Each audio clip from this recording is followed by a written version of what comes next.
Well, now, what are some of the differences that we notice as we look at this diagram?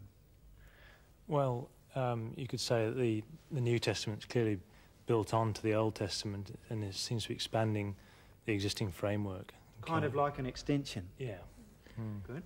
Yeah, and the church is like an extension of Israel as the people of God. The church is actually called the New Israel in the New Testament. Yes?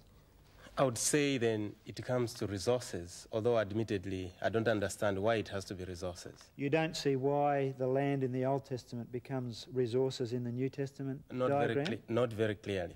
Wilma, have you got a comment on that?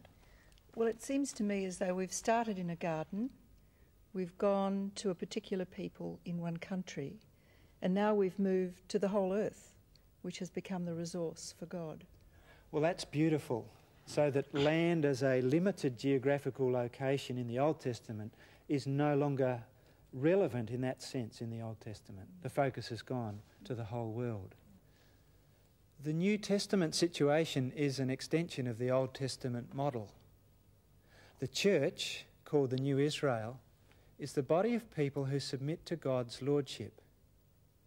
It models its behaviour on the example of Christ during his incarnation.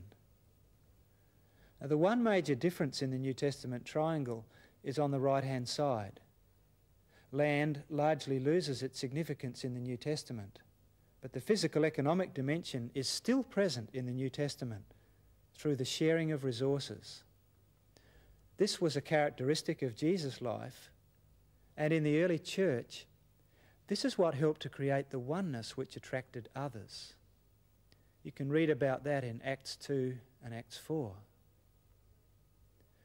Now, the word resources is my version of the word that Christopher Wright uses, the Greek koinonia.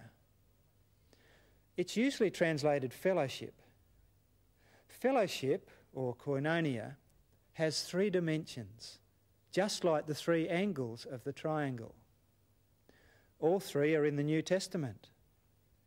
See if you can find them in the next exercise in the study guide.